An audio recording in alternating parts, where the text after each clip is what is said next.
కొంతమందికి ఆ రోజు నెలవారీ జీతాలు కూడా చెల్లించమని ఆదేశాలు ఇస్తే చంద్రబాబు నాయుడు గారు చెల్లించడం జరిగింది.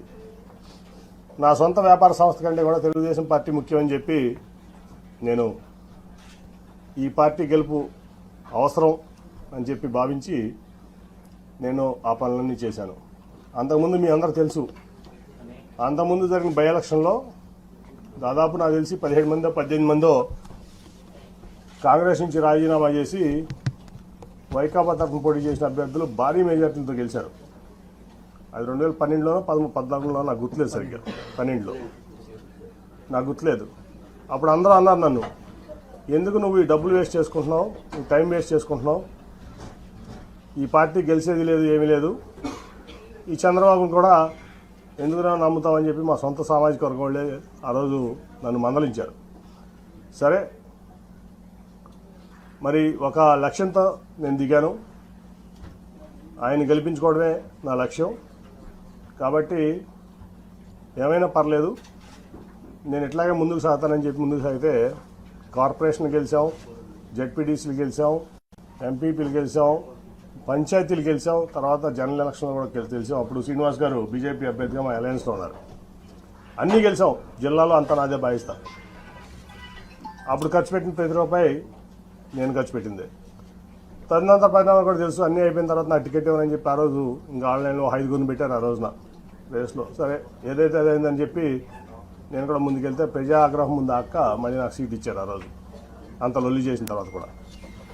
అట్లాగే ఆ తర్వాత మరి ఏ రోజు కూడా ఒక ఎంపీగా మరి అక్రమ సంపాదన ఇంకోటి ఆశపడకుండా నిజాయితీగా పార్టీ కోసం, ప్రాంతం కోసం, ప్రజల కోసం కష్టపడ్డా. ఆ ప్రాసెస్లో మీ అందరికీ కూడా తెలుసు, ఆస్తులు అమ్ముకున్నా, వ్యాపారాలు మానుకున్నా.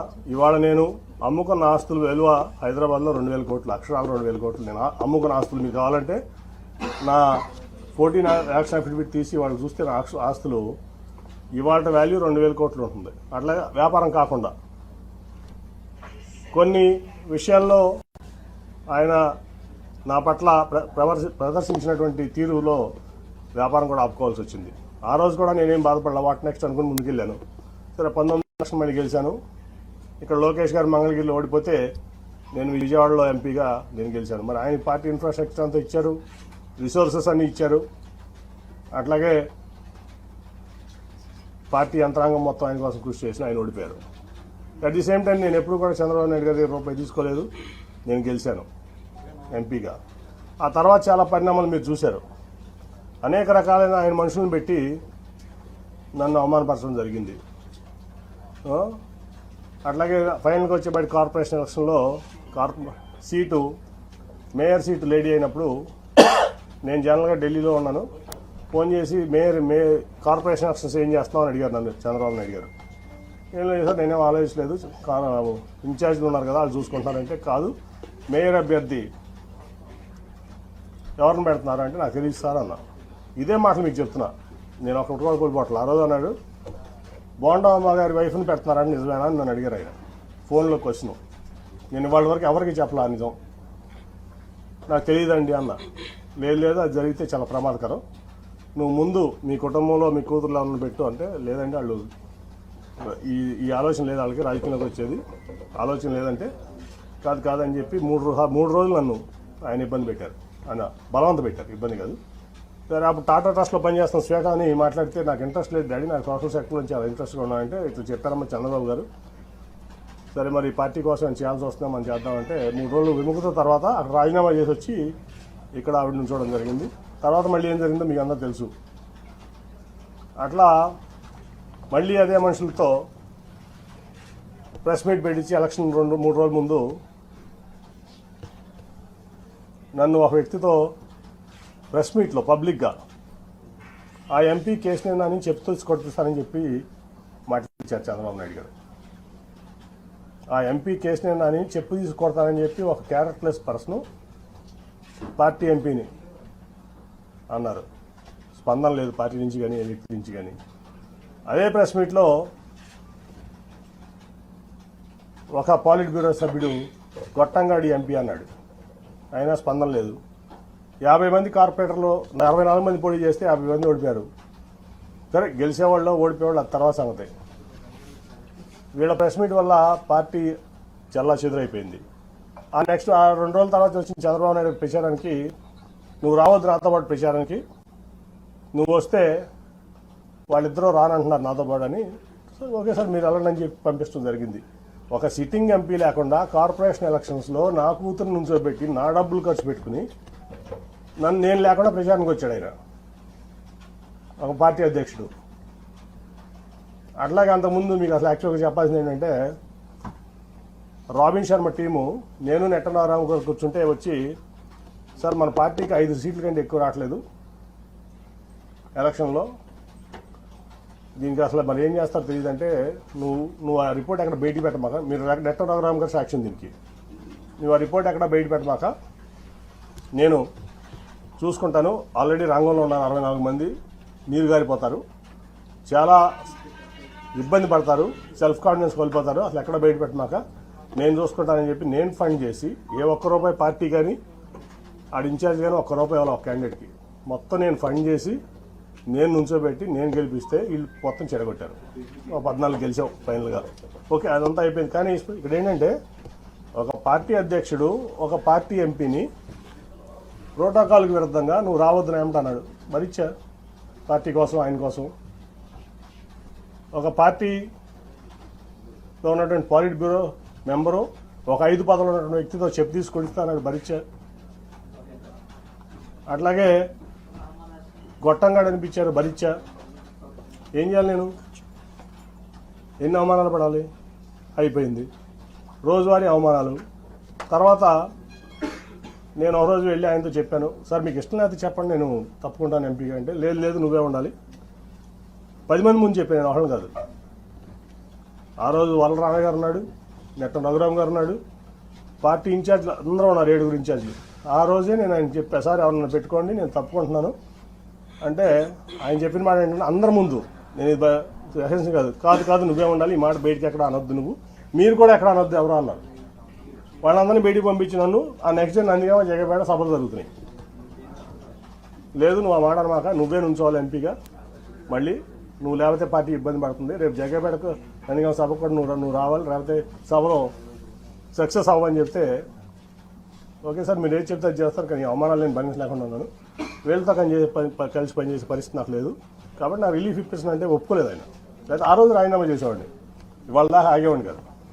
తర్వాత అయిపోయింది, సరే ఎవరికో నా కుటుంబ సభ్యుడికి ఎంపీ సీట్ కావాలనుకున్నారు, ఇవ్వచ్చు తప్పలేదు. ఇప్పుడు ఎంపీ సీట్లు కావాలంటే 6 ఎంపీ సీట్లు టీడీపీలో కమ్మ సీట్లు ఉన్నాయి, విశాఖపట్నం, రాజమండ్రి, ఏలూరు, విజయవాడ, గుంటూరు, నర్సాపేట. ఈ జనరల్గా తెలుగుదేశం పార్టీలో ఎప్పుడు కమ్మాసే పోటీ చేస్తారు. సరే అక్కడంటే భరత్ ఉన్నాడు కుటుంబ సభ్యుడు, వైజాగ్లో ఓకే. మురళీమోహన్ గారు ఖాళీ చేసినటువంటి రాజమండ్రి సీట్ ఉంది, అలాగే నాగండి బాబు అంటున్నటువంటి ఏలూరు సీట్ ఉంది, ఇటు పక్క గుంటూరు కల్లా గారు పోటీ చేయాలంటున్నారు, అటు పక్క నర్సాపేటలో అభ్యర్థి లేదు, అక్కడికి వచ్చు కదా. ఇక్కడ తీసుకొచ్చి ఇన్ఛార్జ్లు అందరికి ఇతర ఎంపీ అని చెప్పి నాకు చెప్పకుండా, నాకు కమ్యూనికేషన్ లేకుండా ప్రోటోకాల్ వైలేట్ చేసి ఎక్కడ కూడా నేను ఎక్కడికైనా వెళ్తే వాళ్ళు పార్టిసిపేట్ చేయకుండా, అతను వెళ్తే పార్టిసిపేట్ చేస్తూ, రాష్ట్ర అధ్యక్షుడు అచ్చెన్నాయుడు కూడా నన్ను సభలుగా ఆహ్వానించిన సభలకు అతను వెళ్తాడు. చెప్తే నేను మానేసేవాడిని, ఆ రోజు మానేసేవాడిని. అట్లాగే తిరువురు సభ మీ అందరూ తెలుసు. తర్వాత ఆ తర్వాత 3 పంపించారు, ఆల్పాటి రాజా గారిని, నెట్టం రఘురామ్ గారిని, మన కొనకొండ నారాయణ గారిని. 3 పెద్ద మనుషులు, గౌరవప్రదమైన వ్యక్తులు. పాయింట్స్ ఏంటంటే 3 పాయింట్స్ దీంట్లో. లోకేష్ గారు, నేను అతనికి అప్పచెప్పా కదా సభ బాధ్యతలు, కేసు నాని అన్న ఎందుకు ఇంటర్ఫియర్ అయ్యాడు అనేది లోకేష్ గారు అన్నారు మాతో. అంటే నాకు ఎవరు చెప్పారు, నాకు అఫీషియల్ కమ్యూనికేషన్ ఉందా, లేదా మీ ముగ్గురులో ఎవరైనా చెప్పారా అతను వస్తున్నాడని, కానీ అతనికి అప్పచెప్పారని. పొద్దున్న టెలికాన్ఫరెన్స్లో అచ్చెన్నాయుడు గారు చెప్పారంటారు. నేను టెలికాన్ఫరెన్స్లో ఎప్పుడు లేను ఈ పార్టీలో. ఏ రోజు నేను టెలికాన్ఫరెన్స్లో ఉన్నాను, జూమ్ కాన్ఫరెన్స్లో ఉన్నాను, నేను పార్టీ ఇంటర్నల్ మీటింగ్లో ఉన్నాను, ఎందుకంటే అవన్నీ వేస్ట్ అని నా అభిప్రాయం. సో నేను లేను. కనీసం మీరు ముగ్గురు చెప్పారు కదా. ఆ రోజు ముందు రోజు ఆల్పాటి రాజా గారును రఘురామ్ గారు నాకు ఫోన్ చేసి మీరు వస్తున్నారా అంటే నేను వస్తున్నానని చెప్పాను. ఎందుకంటే అధినేత వస్తున్న సభకు నేను రాకుండా ఎట్లుంటాను. మీరు అయితే రేపు సన్నాహక సభకు ఏర్పాట్లు చేయాలి, మీరు గైడ్ చేయాలని రెండు అంటే వెళ్ళా. ఆ రోజు కూడా అప్పుడు తెలియజేసి నేను వెళ్ళేవాడిని కాదు. వెళ్ళిన తర్వాత రౌడీ మొక్కలతో నన్ను కొట్టించాలని చూశారు. మా వాళ్ళందరూ కలిసి అడ్డం పడి నన్ను రక్షించుకున్నారు. పోలీసులు కూడా చాలా యాక్టివ్గా ఉండి నన్ను రక్షించుకున్నారు. అంటే నా కుటుంబంలోనే చిచ్చు పెట్టి నా కుటుంబ సభ్యుడితోనే నన్ను కొట్టించాలని కూడా మరి లోకేష్ గారు ఎందుకు అనుకున్నాను నాకైతే అర్థం కాల. నేనేం చేశాను? ఈ పార్టీకి ద్రోహం చేశాను? నేనేం తప్పు చేశాను? 9.5 ఏళ్లలో నేను చేసిన తప్పు ఒకటి చూపించండి. పార్టీ పట్ల కానీ, విజయవాడ పట్ల కానీ, విజయవాడ ప్రజల పట్ల కానీ. ఎందుకు నన్ను ఇట్లా చేస్తున్నారు? ఎందుకు నన్ను అవమానపరచాలనుకున్నారు? మీరు జైల్లో ఉంటే నేను మీకు అండగలేనా? మీ కుటుంబానికి అలా నిలబడ్డా కదా. సో ఇవన్నీ చూస్తే చంద్రబాబు మోసగాడని చెప్పి ఈ ప్రపంచానికి తెలుసు. కానీ ఇంత పచ్చి మోసాలు చేస్తా, దగాలు చేస్తా, కుటుంబాల మధ్య చిచ్చు పెడతా ఈ రకంగా చేయడం అనేది భావ్యం కాదు. సరే, ఆ రోజు రాజీనామా లేక సబ్మిట్ చేస్తా అని చెప్పి ఇవాళ మెయిల్లో పంపిస్తాను స్పీకర్ గారికి. అట్లాగే నా పార్టీ రాజీనామా లేక కూడా అది పంపించగానే ఇది కూడా పంపిస్తారు. అట్ ది సేమ్ టైం మర్యాదపూర్వకంగా మన ముఖ్యమంత్రి గారిని కలవడం జరిగింది. ఆయన అనేక సార్లు విజయవాడ వచ్చారు సభకి. యాక్చువల్గా నేను అటెండ్ అవ్వాలి, ఎందుకంటే ఒక ఎంపీగా గవర్నమెంట్ ప్రోటోకాల్ ప్రకారం ముఖ్యమంత్రి వస్తున్నప్పుడు నేను అటెండ్ అవ్వాలి. అది నా బాధ్యత, హక్కు కూడా. కానీ ఏ రోజు పార్టీ నన్ను అటెండ్ అవ్వద్దని చెప్పడం వల్ల నేను అటెండ్ అవ్వలేకపోయా. ఇవాళ వరకు ఒక్కసారి మాత్రం రాష్ట్రపతి వచ్చినప్పుడు రాజ్భవన్లో కలిసి నేను విష్ చేశాను ఆయన, అంతే తప్ప నేను ఇంతవరకు ఆయన ఎప్పుడు డైరెక్ట్గా కలవడం జరగలేదు, ఫోన్లో కూడా మాట్లాడలేదు. ఇవాళ బాగా రిసీవ్ చేస్తున్నారు ఆయన నన్ను. ఖచ్చితంగా మనం కలిసి ప్రయాణం చేద్దామని చెప్పి ఆయన చెప్పారు. కాబట్టి నేను పార్టీకి రాజీనామా చేశాను కాబట్టి ఇప్పుడు నేను ఫ్రీ బర్డ్ని. సో నా నిర్ణయాలు నేను తీసుకుంటా. ఒకటైతే గ్యారంటీ, చంద్రబాబు నాయుడు అనే వ్యక్తి పచ్చి మోసగాడు, దాంట్లో డౌటే లేదు. ఈ రాష్ట్రానికి పనికిరాని వ్యక్తి అతను. సరే, జనం దేవుడు అనుకుంటారా, లేదా కులపరంగా అనుకుంటారా, మీడియా పరంగా అనుకుంటారా, లేదా మరి ఎందుకు అనుకుంటారో అది ఇది. కానీ ఈ జగన్మోహన్ రెడ్డి గారు అయితే పేదల పక్షపాతి, నిరుపేదల పక్షపాతి. ఏ డెవలప్మెంట్ అనుకుంటారా? కోవిడ్ వల్ల కొన్ని కారణం 2 ఏళ్ళు భారతదేశమే ఇబ్బంది పడింది, ప్రపంచమే ఇబ్బంది పడింది, భారతదేశం కూడా ఇబ్బంది పడింది. సరే, డెవలప్మెంట్ ఎవరో అడిగిట ఉంది, కానీ ప్రజలను హ్యాపీ పెట్టే దాంట్లో దాదాపు 2 లక్షల కోట్ల చిల్లర వాళ్ళ వరకు సంక్షేమం ఇచ్చారు ఆయన. ఇంకా ఇస్తానికి కమిట్మెంట్గా ఉన్నారు. చర్చ చాలాసేపు మాట్లాడటం జరిగింది. సో నాకు బాగా నచ్చారు ఆయన. నచ్చడమే కాదు, ఆయన పథకాలని చూస్తున్నాం, వింటున్నాం. సో ఆయనతో కలిసి ప్రయాణం చేయాలని చెప్పి నేను నిర్ణయించుకున్నాను. వన్స్ నా రాజీనామా ఆమోదం పొందగానే నేను పార్టీలో చేస్తాను. నేను ఒకటండి, నేను 2014లో కూడా చంద్రబాబు గారిని టికెట్ అడగల. ఎప్పుడు కూడా ఆయన గేట్ ముందు నుంచున్నా, డోర్ ముందు నుంచున్నా, నేను ఎప్పుడు చంద్రబాబు గారిని టికెట్ అడగల. 19లో అడగల. అట్లా నేను ఆయన కూడా ఎప్పుడు టికెట్ అడగల. నాకేంటంటే నాకు విజయవాడ అంటే పిచ్చ ప్రేమ. మీ అందరికి కూడా తెలుసు అది, ఆ విషయం. విజయవాడ అంటే పడి చచ్చిపోతాను నేను. నాకు కావాల్సిన విజయవాడ డెవలప్మెంట్, విజయవాడ ప్రాంత ప్రజలు మంచి చేయడం. అందుకే టాటాను తెచ్చిన, గట్టిగా ఆయన కాళ్ళు పట్టుకుని నువ్వు వద్దు చంద్రబాబు నాయుడు గారు. ఆఖరికి విమానాశ్రయం కూడా నేనే చేసింది. ఎందుకంటే ఆయన 5,000 ఎకరాల్లో ఇక్కడ కట్టుకుందాం అంటున్నాడు ఈ నాగార్జున యూనివర్సిటీ దగ్గర. సార్ అది అవ్వదు. తర్వాత ముందు మన మినిస్టర్ ఉన్నాడు, సివిల్ ఏవియేషన్, సెంటర్ ఒప్పుకుంటుంది జైట్లీ గారు వాళ్ళు. అంటే నాకు సపోర్ట్ ఆ రోజు వెంకయ్యనాయుడు గారు, సుజనా చౌదరి గారు. లేకపోతే ఆ ఎయిర్పోర్ట్ కూడా ఉండేది కాదు. సో ఆయన మా విజయవాడకి నిజం చెప్తున్నా, మీరు ప్రెస్ కాబట్టి మీరు కూడా తీయండి. 2014 నుంచి 2019 వరకు విజయవాడకి ఒక 100 కోట్ల రూపాయలు చంద్రబాబు నాయుడు గారు స్టేట్ గవర్నమెంట్ ఇచ్చింది చూపిస్తుంది. నేను తీసుకొచ్చిన సెంట్రల్ గవర్నమెంట్ ఇచ్చాను, ఇంక్లూడింగ్ టాటా ట్రస్ట్. కానీ ఏదన్నా కానీ అరుణ్ గారికి తెలుసు, టాటా ట్రస్ట్ ఎంత చేసాం మేము ప్రాంతంలో, అన్ని విలేజెస్లో. అలాగే ఫ్లైఓవర్స్ కానీ ఏదన్నా కానీ అది నేను కేంద్రం నుంచి తెచ్చింది. ఆయన ఒక 100 ఆయనకి విజయవాడ పట్ల చిత్తశుద్ధి లేదు. ఆయన ఏంటంటే షాజహాన్ తాజ్మహల్ కట్టాడు, నేను అమరావతి కట్టాను. షాజహాన్ తాజ్మహల్ కట్టాడు కదా. ఎవరు కట్టారు తాజ్మహల్ అంటే షాజహాన్. అమరావతి ఎవరు కట్టారంటే చంద్రబాబు నాయుడు కట్టాలనే ఇది తప్ప విజయవాడ పట్ల ఆయన చిత్తశుద్ధి లేదు. నాకు తెలిసి ఎప్పుడు అది ఒక 100 కోట్లు కూడా 2014 నుంచి 2019 వరకు విజయవాడ అభివృద్ధి కోసం చంద్రబాబు నాయుడు ఇచ్చింది లేదు, చేసింది లేదు. నేను మొదటి నుంచి చెప్తున్నా. నేను ఆయన చెప్పేవాడిని, sir Vijayawada is a reality, Vijayawada is a reality. Amaravati is your dream which has to be converted into a reality. అది అవ్వదు సార్. గిఫ్ట్ సిటీ కట్టారు ప్రధానమంత్రి గారు. ఇంకా చాలా ఇబ్బంది ఉంది అక్కడ. ఎకానమీ అంటే అప్స్ డౌన్స్ ఉంటాయి. ఒక ఢిల్లీ వదిలిపెట్టి ఎన్సీఆర్ వదిలిపెట్టి, అహ్మదాబాద్ వదిలిపెట్టి, బాంబే వదిలిపెట్టి, పూణే వదిలిపెట్టి, చెన్నై, బెంగళూరు, హైదరాబాద్, కోల్కతా వదిలిపెట్టి అమరావతి ఎందుకు వస్తారు సార్? ఎవరన్నా దేనికి వస్తారు? ఇవన్నీ అవ్వవు సార్. ముందు విజయవాడ, గుంటూరు ఇవన్నింటినీ చేసుకుందాం మనం అని చెప్పి ఎన్నో సందర్భాలు కన్ఫరెంట్ అయ్యాను. కానీ ఫస్ట్ టైం నేను ఎంపీని, నీకేం తెలీదు అని చెప్పి నన్ను తోసేవాళ్ళు. ఓకే, నా పని నేను ఏదో సెంట్రల్ గవర్నమెంట్ తెచ్చుకున్నా, నా విజయవాడ కోసం చేసుకున్నా. ఓకే, నేను హ్యాపీ, నా విజయవాడ ప్రజలు హ్యాపీ. నన్ను వాళ్ళు ఓన్ చేసుకున్నారు, వాళ్ళు నేను ఓన్ చేసుకున్నా. రెండోసారి యాంటీవేవ్లో కూడా నన్ను గెలిపించారు. దానికోసం నేను కష్టపడుతున్నాను, ఇంకా కష్టపడతా. సో నేను అనేది ఏంటంటే, నేను ఎప్పుడు ఆయన్ని టికెట్ అడగలా, ఈయన్ని టికెట్ అడగలా. సో నేనైతే జగన్ గారితో సేల్ చేద్దామని చెప్పి నిర్ణయించుకున్నా. సేల్ చేస్తాను, ఆయన ఏ బాధ్యత చెప్తే చేస్తాను. సార్, మీతో పాటు టీడీపీలో సిట్టింగ్ ఎంపీలు చాలా మంది పోటీకి దూరంగా ఉన్నారు, ఎందుకంటే సార్? మిగతా ఎంపీల గురించి తెలియదు కానీ విజయవాడ పార్లమెంట్లో అయితే టోటల్గా 60% టీడీపీ ఖాళీ చేసేస్తాం, దాంట్లో డౌట్ లేదు. సార్, ఇందాక మాట్లాడుతూ బోండా ఉమా గారి వైఫ్ కి మేయర్ అభ్యర్థిగా ఇస్తే ప్రమాదం అని చెప్పాను. ఏంటి సార్ ఈ క్వశ్చన్? అది నాది చంద్రబాబు గారు అడగదు, ఆయన చెప్పిన మాట మీకు చెప్పా. ఇవాళ వరకు నేను ఎక్కడ కూడా ఎంత అవమానాలు తిన్నా నేను రివీల్ చేయాలి, మీకు కూడా తెలుసా సంగతి. ఆయన అన్నమాట అది, బోండా ఉమా గారి వైఫ్ని పెడుతున్నారంట, నిజమేనా అని అడిగారు నన్ను. ఇదే క్వశ్చన్, నాకు తెలియదు సార్, నేను అసలు దాంట్లో ఇన్వాల్వ్ అవ్వలేదు అన్నా. కాదు అది చేస్తే చాలా ప్రమాదం, నువ్వు ఇమీడియట్గా మీ అమ్మాయిని పెట్టని చెప్పి పంపించారు నన్ను. ఢిల్లీ నుంచి విజయవాడ పంపించారు ఆయన. ఈ మాట ఇవాళ వరకు నేను ఎవరికి చెప్పలా, ఇంక్లూడింగ్ నా సొంత కుటుంబాన్ని చెప్పలా. 60% తెలుగుదేశం పార్టీ ఎన్టీఆర్ జిల్లాలో ఖాళీ అవబోతుంది. 60%.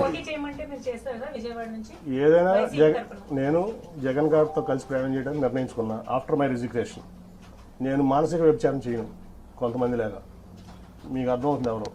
కాబట్టి నేను రాజీనామా చేసి వచ్చి ఆయనతో సేల్ చేయడానికి, ఆయనతో పాటు సేల్ చేయడానికి పేద ప్రజలకి ఆయన అండగా ఉండే తీరుకు నాకు నచ్చింది.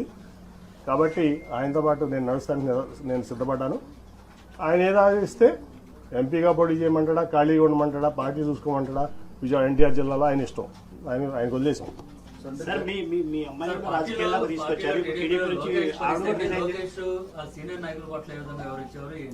సార్ అవన్నీ చెప్పను, ఒకటైతే చెప్పనా. ఇప్పుడు లోకేష్ గారు పాదయాత్ర ఏంటని, ఏం రైట్ ఉందని పాదయాత్ర చేయడానికి? ఆయన గెలిచిన ఎమ్మెల్యేనా, గెలిచిన ఎంపీనా? ఏం రైట్ ఉంది అంటే? చంద్రబాబు నాయుడు గారు కొడుకు కాబట్టి ఓడిపోయినా గెలిచినా నువ్వు ఎట్లా అయినా సరే పార్టీ మీ నాన్నగారిది కాబట్టి నువ్వు ఏదైనా చేస్తావా? ఏం త్యాగం చేసావు ఈ సమాజం కోసం, ఈ రాష్ట్రం కోసం? నువ్వు ఒక ఎంపీ వచ్చి, నువ్వు ఓడిపోయిన ఎమ్మెల్యే నువ్వు, ఒక ఎంపీ వచ్చి నీకు జీహుదురు అనాలా? గెలిచిన ఎంపీ, యాంటీవేవ్లో గెలిచిన ఎంపీ, నీ యోగాలో నేను పాల్గొనాలా? ఎట్లా పాల్గొంటాను? ఏం ప్రోటోకాల్తో పాల్గొంటాను? నువ్వు ఆఫ్టర్ ఆల్ ఓడిపోయిన ఎమ్మెల్యే నా ముందు. ఆఫ్టర్ ఆల్ పార్టీ రిసోర్సెస్ వాడుకున్నావు, పార్టీ ఇన్ఫ్రాస్ట్రక్చర్ వాడుకున్నావు, మీ నాన్నగారి పలుకుబడి వాడుకున్నావు, మీ తాతగారి పలుకుబడి వాడుకున్నావు, అన్నీ వాడుకుని నువ్వు ఓడిపోయావు. నువ్వు నాకు రూపాయి డబ్బు ఇవ్వలేదు, నువ్వేమి ఇవ్వలేదు, నేను గెలిచా రెండు సార్లు. నీ పార్టీని భుజాల మీద పెట్టి మోసా కృష్ణా జిల్లాలో 2013 నుంచి 14 ఎలక్షన్ అయ్యే వరకు నా ఆస్తులు అమ్ముకున్నా, వ్యాపారాలు మానుకున్నా. ఏం రైట్ ఉంది నీకు? ఏం త్యాగం చేసావు ఈ పార్టీ కోసం కానీ, సమాజం కోసం కానీ? నువ్వు ఏం రైట్తో యోగాలను చేసావు? ఏం రైట్తో నువ్వు సీనియర్ని శాసిస్తున్నావు? ఏం రైట్ ఉంది నీకు? ఓ 10 సార్లు ఎమ్మెల్యే చేసావా, 10 సార్లు ఎంపీ చేసావా? ఏం ఆస్తి అమ్ముకున్నావు? నేను ఆస్తులు అమ్ముకున్నాను, 2,000 కోట్ల రూపాయల ఆస్తులు. నేను ఈ పార్టీ కోసం అనండి, నా ప్రజా జీవితం కోసం అనండి, నా వ్యాపారం ఆపుకున్నా. నువ్వు హెరిటేజ్ ఆపుకున్నావా? మీ నాన్నగారు వచ్చిన నుంచి ఇప్పుడు వరకు మీ కుటుంబం ఆస్తి అమ్మిందా ఈ పార్టీ కోసం? ఏం త్యాగాలు చేశారని నువ్వు యువకడం చేస్తావు? మమ్మల్ని ఎట్లున్నామంటావు? ఏం రైట్ ఉంది నీకు?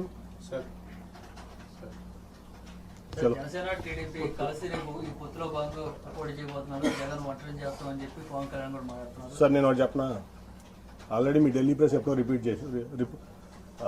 రిపోర్ట్ చేసింది, సంవత్సరాల క్రితం అనుకుంటా. 40 సీట్ల కంటే ఎక్కువ రావట్లే కూటమికి. చెప్పండి, మళ్ళీ చెప్తున్నా ఇంకోసారి. ఢిల్లీలో నేను సంవత్సరం క్రితం చెప్పా, మళ్ళీ అదే చెప్తున్నా. అర్థమైందా?